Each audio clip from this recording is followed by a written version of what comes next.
राधे श्याम।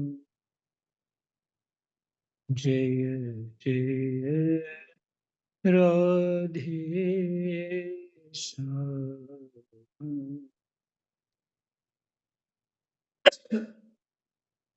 श्री गणेशाय नमः। श्री सीतारामाभ्यां नमः। श्री हनुमते नमः। श्री उमापते नमः। श्री गुरुवे नमः। सब संतन की जय जय। जय जय सीताराम। राधे श्याम।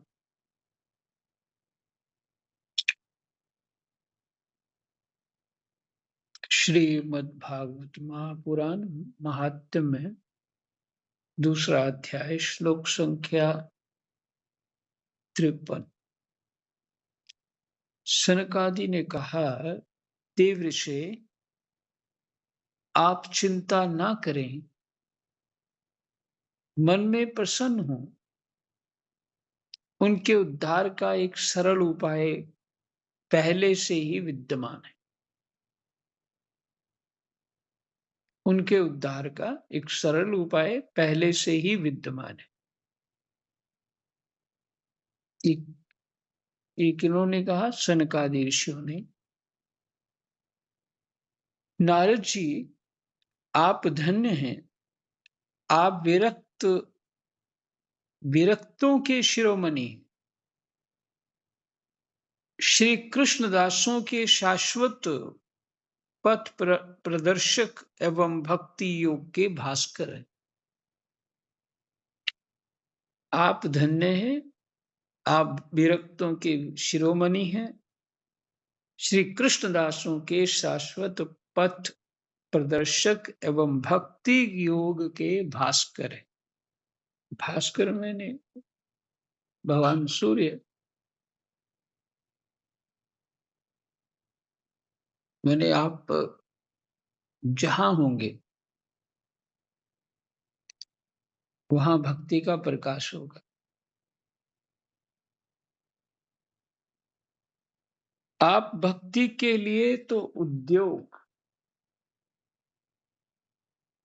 कर रहे हैं, यह आपके लिए कोई आश्चर्य की बात नहीं समझनी चाहिए। आप भक्ति के लिए उद्योग कर रहे हैं, प्रयास कर रहे हैं। भगवान के भक्त के लिए तो भक्ति की सम्यक स्थापना करना सदा उचित ही है।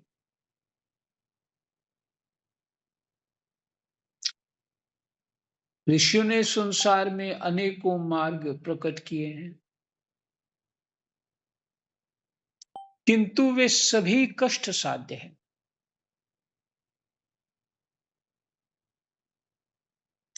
और परिणाम में प्रायः स्वर्ग की ही प्राप्ति कराने वाले।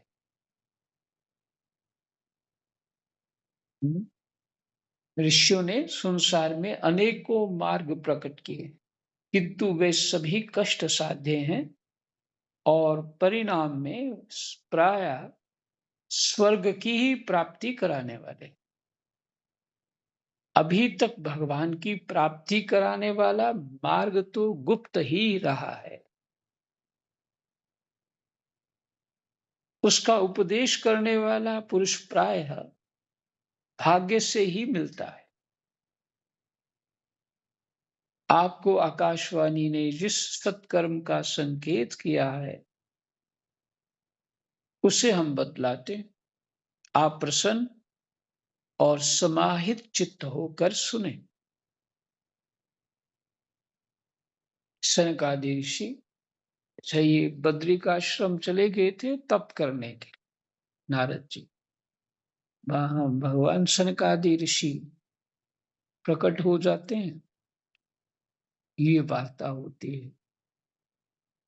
जो भी आपने सुना कि उसका उपाय पहले से ही है, जिस उपाय को आप ढूंढ रहे हैं।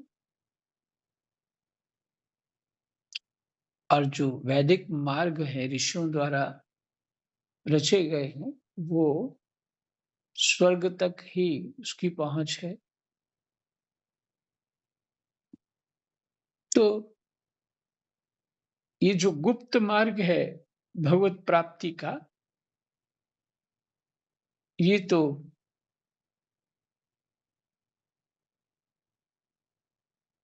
दुर्लभ है, भाग्य से ही मिलता है और ये गुप्त ही है। और आपको आकाशवाणी ने जिस सत्कर्म का संकेत किया है, उसे हम बतलाते। इससे बढ़िया बात नारद जी के लिए क्या हो सकती थी? अभी तो वहां जाके तप के लिए बैठना था।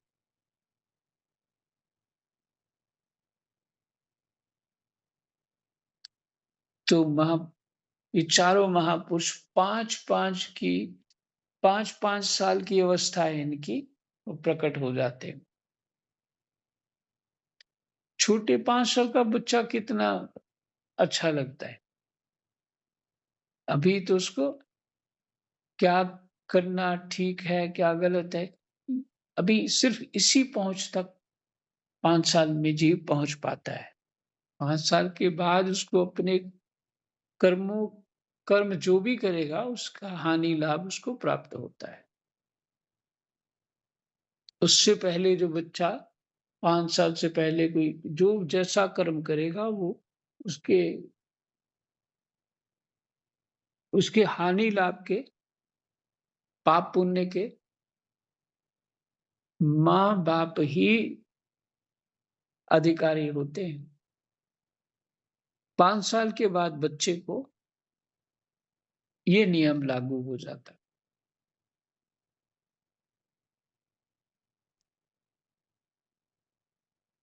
हम हम हो जाते हैं 70 के और बच्चे हो जाते हैं 50 के,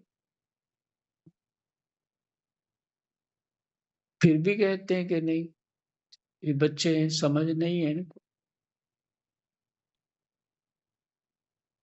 तो वहाँ 5 साल के बाद ही अधिकार हो जाता है यमराज के यहाँ, अब तुम जो भी करोगे तुम्हें भोगना पड़ेगा।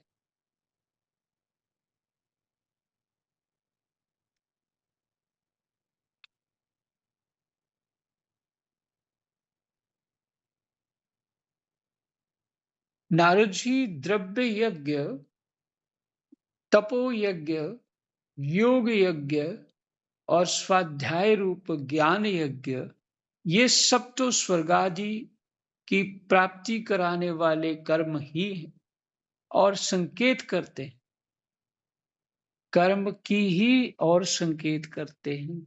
कौन से? द्रव्य यज्ञ, ये ना देवताओं के जो हवन करते हो वो द्रव्य यज्ञ है। तपो यज्ञ, तपस्या इत्यादि करना, और जो कामना है वो पूरी हो जाती है, इससे तपो यज्ञ, ये भी तो सुख साध्य ही है। योग यज्ञ भी, हाँ इसमें अगर जैसे ज्ञान के साथ योग जुड़ गया है तो फिर बात बन जाती है। ये भक्ति योग, ज्ञान योग, कर्म योग। तो योग किससे? परमात्मा से। एक है योग यज्ञ,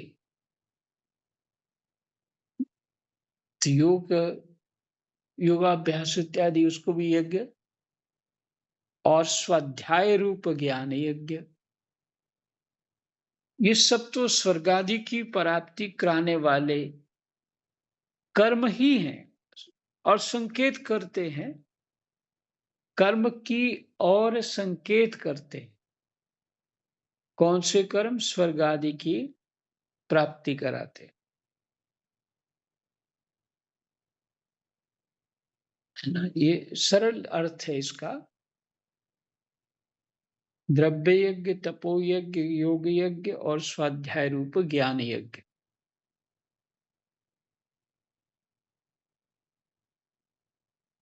गीता जी के साथ, श्रीमद् भागवत जी के साथ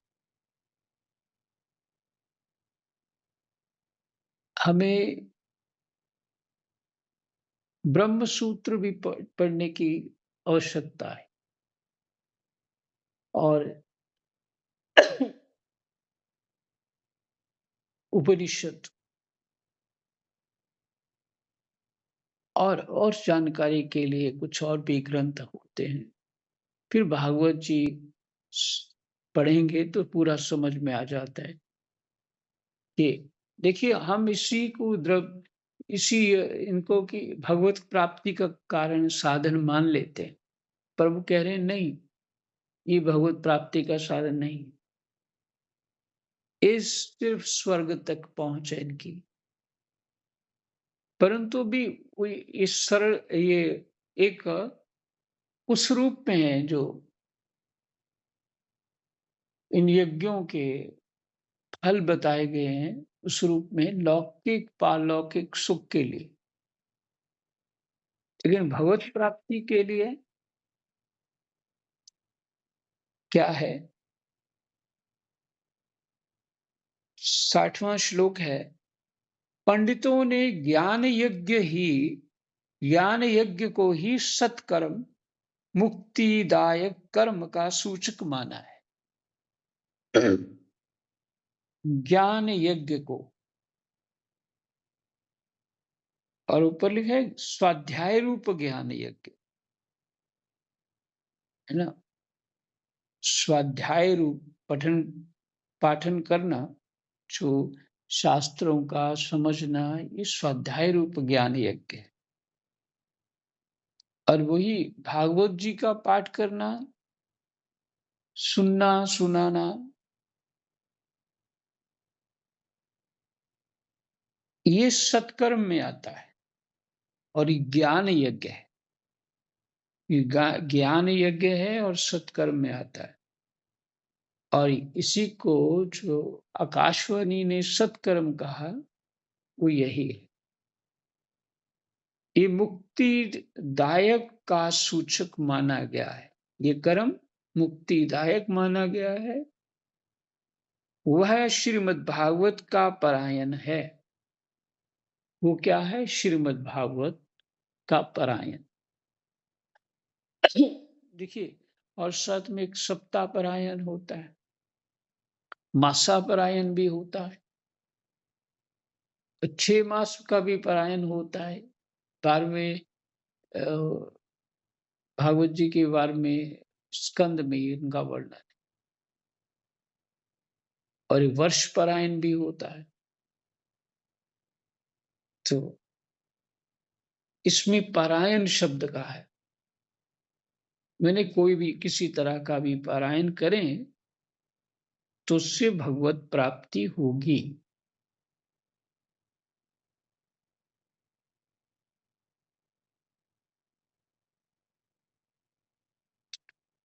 वह श्रीमद् भागवत का परायण है जिसका गान शुकादि महानुभावों ने किया है। उसके शब्द सुनने से ही भक्ति, ज्ञान और वैराग्य को बड़ा बल मिलेगा। उसके शब्द सुनने से ही भक्ति, ज्ञान और वैराग्य को बड़ा बल मिलेगा।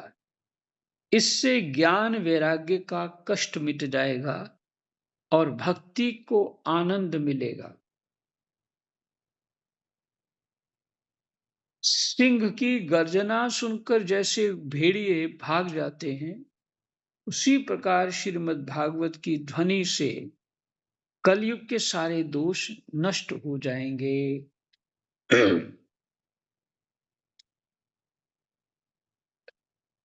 तब प्रेम रस प्रवाहित करने वाली भक्ति, ज्ञान और वैराग्य को साथ लेकर प्रत्येक घर और व्यक्ति के हृदय में क्रीड़ा करेगी, मैंने वहां वास करेगी। प्रत्येक व्यक्ति के हृदय में वास करेगी। ये फिर से एक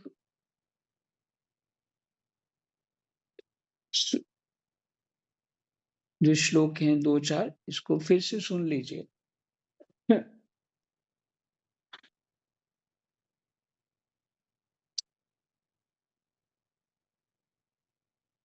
पंडितों ने ज्ञान यज्ञ को ही सत्कर्म का सूचक माना है। वह श्रीमद् भागवत का पारायण है, जिसका गान शुकादि महानुभावों ने किया है।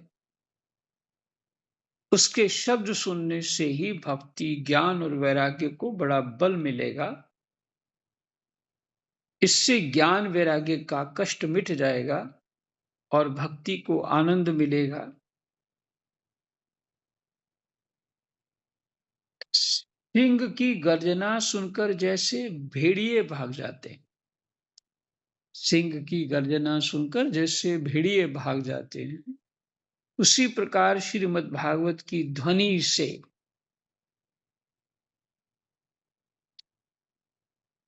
कलयुग के सारे दोष नष्ट हो जाते हैं।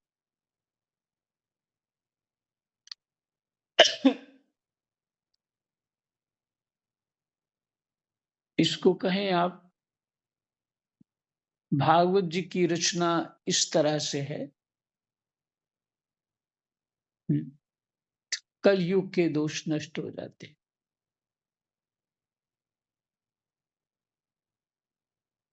जिसे एक शब्द है ना, साइकोलॉजी,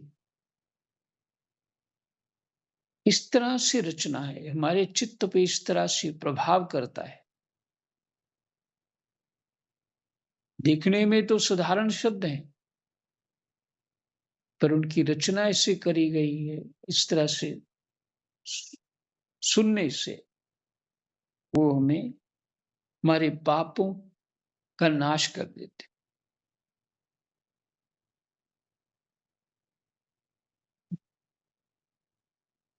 तब प्रेम रस प्रवाहित करने वाली भक्ति, ज्ञान और वैराग्य को साथ लेकर प्रत्येक घर और व्यक्ति के हृदय में क्रीड़ा करेगी। भक्ति क्रीड़ा करेगी। क्रीड़ा का यहाँ अर्थ है, इसे शब्द कैसे लीजिए, बच्चा कोई क्रीड़ा कर रहा है, क्या क्रीड़ा कर रहा है, क्रीड़ा में कौतुक कर रहा है, इसमें आनंदित हो रहा है। अगर दूसरे शब्द में कहा जाए तो नृत्य शब्द, अगर भक्ति नृत्य करेगी, आनंदित हो जाएगी प्रत्येक व्यक्ति के हृदय। लेकिन इसमें आगे प्रसंग आएगा, भागवत जी सुन के वो जो धुंधकारी भूत बन गया था अपने विशेष पापों से, उसका कल्याण हो गया,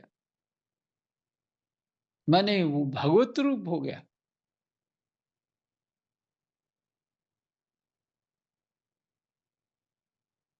वो भगवत रूप हो गया।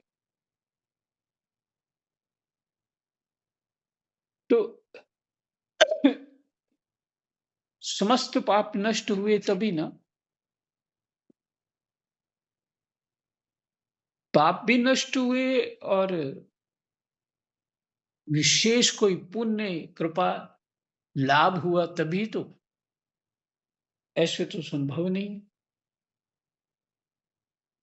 ये सब होना। तो कुछ छुपा हुआ है ऐसा, जो सबको शब्द लगते हैं कि शब्द सुनने से तो शब्दों तक महत्व या उसके अर्थों तक उनको महत्व लगता है, लेकिन बात कुछ और भी गहरी है।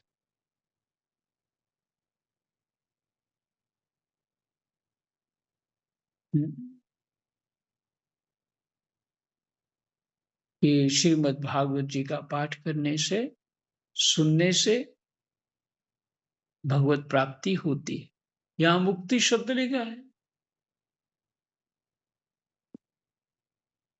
मुक्ति तो भक्ति की दासी है ना, तो बहुत सरलता से प्राप्त होगी। भक्ति जो चाह किसकी है, भक्ति भक्ति भगवान की, वो वही भगवान ही मिलेंगे जब वो भक्ति हमारे हृदय में प्रवेश करेगी। जिससे धुंधकारी के हृदय में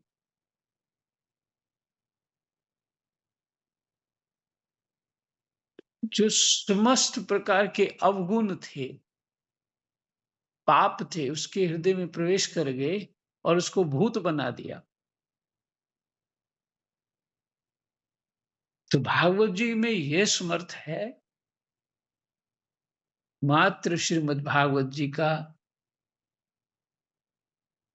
पूरे मनोयोग से पठन पाठन करने से, श्रवण करने से भगवत प्राप्ति होती है।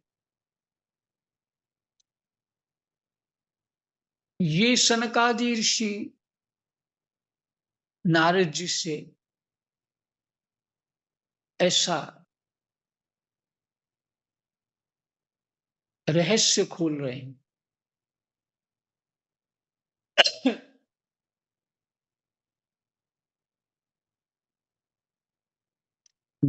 नारद जी ने कहा, मैंने वेद वेदांत की ध्वनि और गीता पाठ करके उन्हें बहुत जगाया, किंतु फिर भी भक्ति ज्ञान और वैराग्य यह तीनों नहीं जगे। क्या सुनाया? वेद वेदांत की ध्वनि, उपनिषद इत्यादि वेद वेदांत ही है। गीता पाठ ये भी उपनिषद में आता है।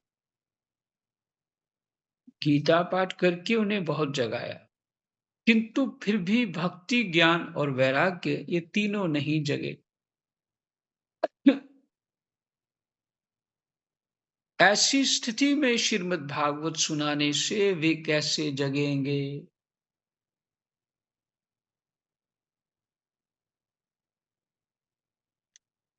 क्योंकि उस कथा के प्रत्येक श्लोक और प्रत्येक पद में भी वेदों का ही तो सारांश है। आप लोग शरणागत वत्सल हैं तथा आपका दर्शन कभी व्यर्थ नहीं होता। इसलिए मेरा यह संदेह दूर कर दीजिए, इस कार्य में विलंब न कीजिए। आतुर होकर प्रश्न किया है।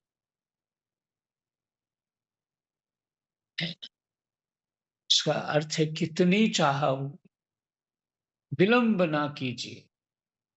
तो विलंब ना कीजिए का अर्थ यही है कि वो आतुर हैं, जल्दी से बताइए।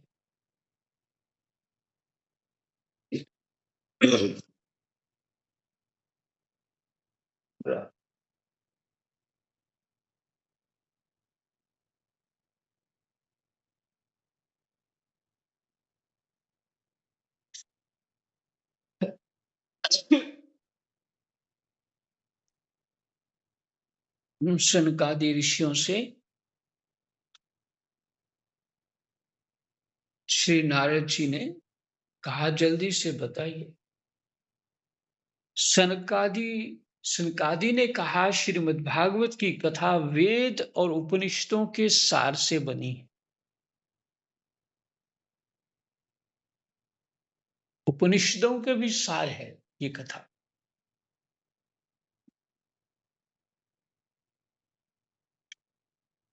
इसलिए उनसे अलग उनकी फल रूपा होने के कारण वह बड़ी उत्तम जान पड़ती है।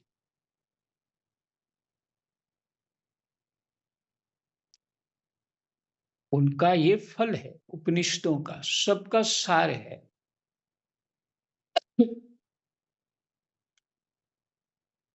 जिस प्रकार रस वृक्ष की जड़ से लेकर शाखा पर्यंत रहता है, किंतु इस स्थिति में उसका आस्वादन नहीं किया जा सकता।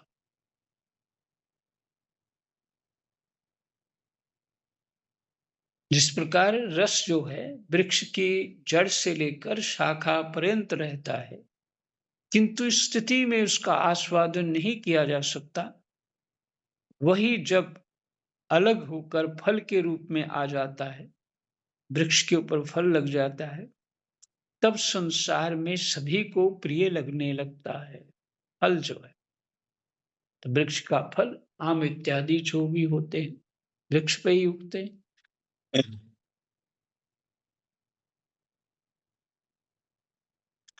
तो जो फल रुचिकर हो जाता है,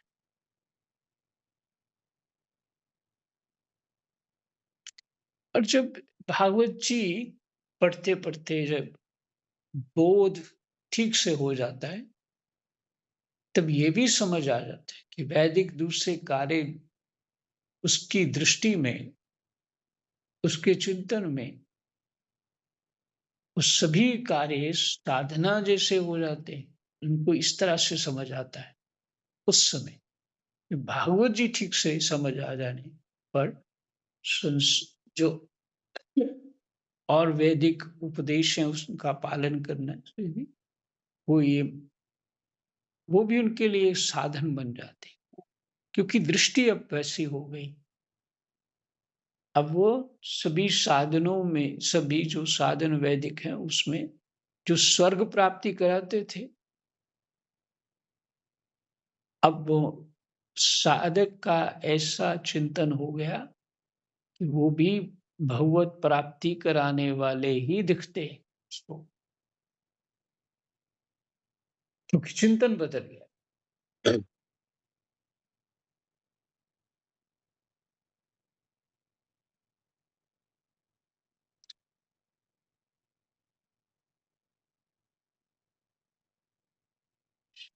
दूध में घी रहता है, किंतु उस समय उसका अलग स्वाद नहीं मिलता। दूध में घी रहता है पर वो घी का स्वाद नहीं आता, दूध का ही आता है। वही जब उससे अलग हो जाता है, तब देवताओं के लिए भी स्वादवर्धक हो जाता है।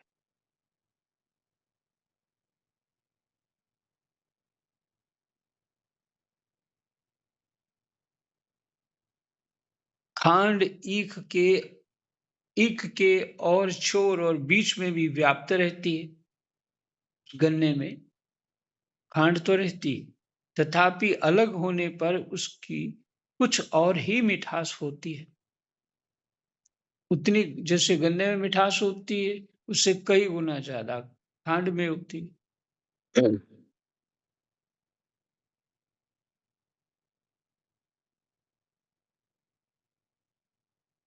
ऐसी ऐसी ही ये भागवत की कथा है। यह भागवत पुराण वेदों के समान है। श्री व्यास देव ने इसे भक्ति, ज्ञान और वैराग्य की स्थापना के लिए प्रकाशित किया है। पूर्व काल में जिस समय वेद वेदांत के पारगामी और गीता की भी रचना करने वाले भगवान व्यासदेव खिन्न होकर अज्ञान समुद्र में गोते खा रहे थे, उस समय आपने ही उन्हें 4 श्लोकों में इसका उपदेश किया था। उसे सुनते ही उनकी सारी चिंता दूर हो गई थी।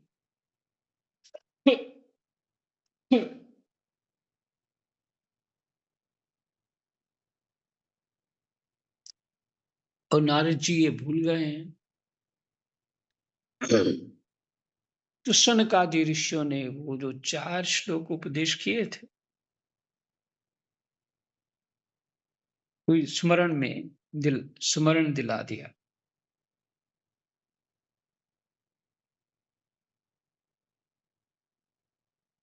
उसे सुनते ही उनकी सारी चिंता दूर हो गई थी।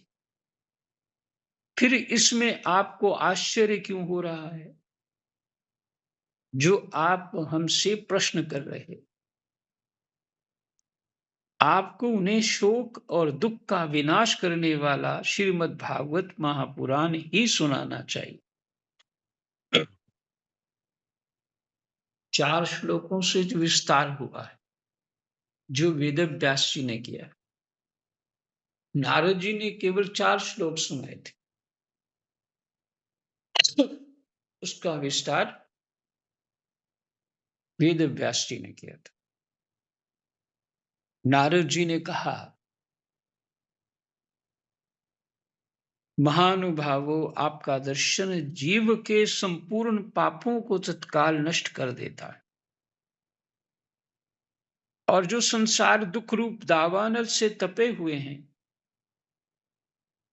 उन पर शीघ्र ही शांति की वर्षा करता है। आप निरंतर शेष जी के सहस्त्र मुखों से गाए हुए भगवत कथामृत का ही पान करते रहते हैं। मैं प्रेम लक्षणा भक्ति का प्रकाश करने के उद्देश्य से आपकी शरण लेता हूं। ये वाक्यों को सावधानी से सुनी। नारद जी ने कहा, महानुभावों, आपका दर्शन जीव के संपूर्ण पापों को तत्काल नष्ट कर देता है। आपका दर्शन, और जो संसार दुख रूप दावानल से तपे हुए हैं, उन पर शीघ्र ही शांति की वर्षा करता है। आपका दर्शन, आप निरंतर शेष जी के सहस्त्र मुखों से गाए हुए भगवत कथा अमृत का ही पान करते रहते हैं। तो शेष जी हजार मुखों से भगवान के गुणानुवाद करते रहते, उस गुणानुवाद को आप सुनते हैं और निरंतर पान करते हैं। मैं प्रेम लक्षणा भक्ति का प्रकाश करने के उद्देश्य से आपकी शरण लेता हूं।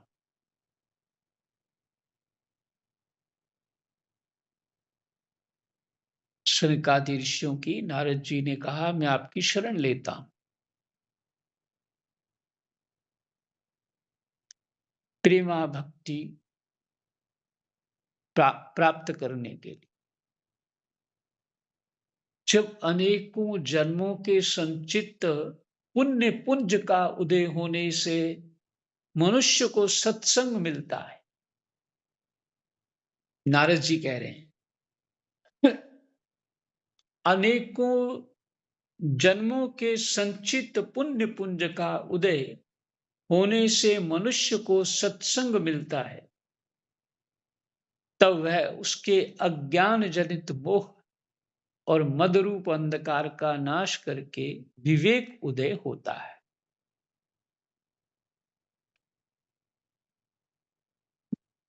ये स्पष्ट हो जाता है।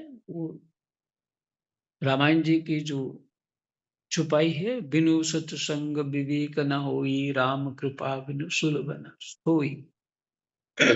जब अनेकों जन्मों के संचित पुण्य पुंज का उदय होने से मनुष्य को सत्संग मिलता है,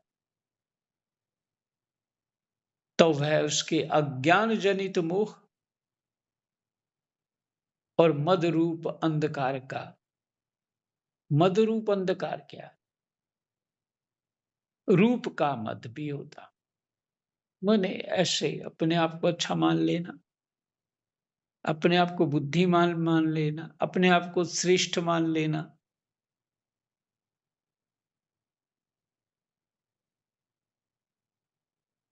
ये मद है। किसी की ऊंची पोस्ट है तो वो भी उस मद में रहता है।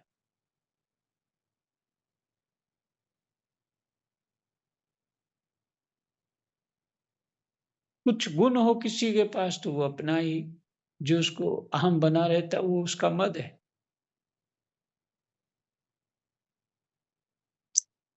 मोह और मद रूप अंधकार का नाश करके विवेक उदय होता है।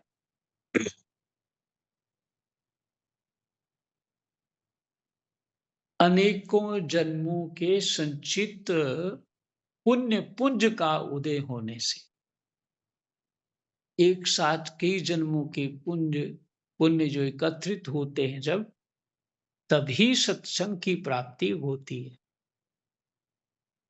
इसलिए कहा, राम कृपा बिनु सुलभ न सोई।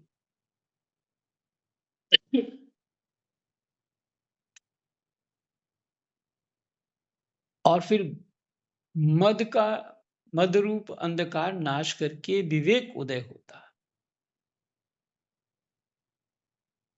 जिसका अर्थ है, भक्ति में या व्यवहार में भी किसी प्रकार का मद नहीं होना चाहिए।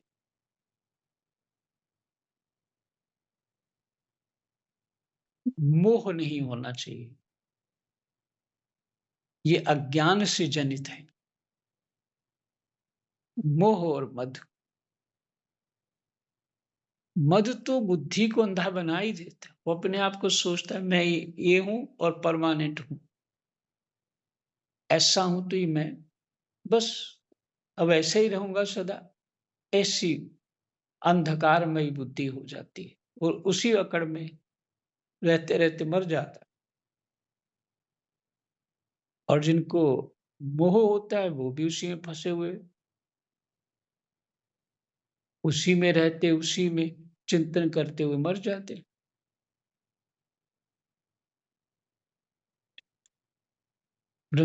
परंतु ये सत्संग जो है जब कभी भी प्राप्त होता है, तब मद और मोह नष्ट हो जाता है।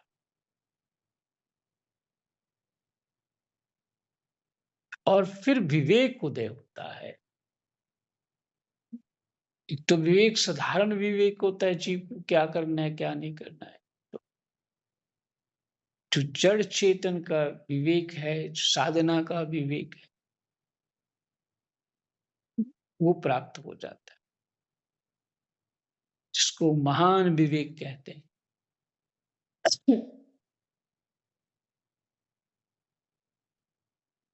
यही विश्राम करते हैं। अध्याय भी, दूसरा अध्याय विश्राम हो गया है। कृष्णा वासुदेवाय हरये परमात्मने प्रणतः क्लेशनाशाय गोविन्दाय नमः। गोविन्दाय नमः।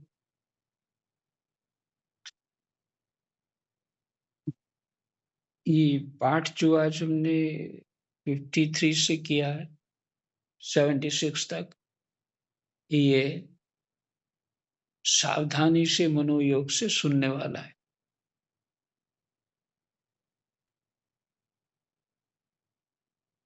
जय जय।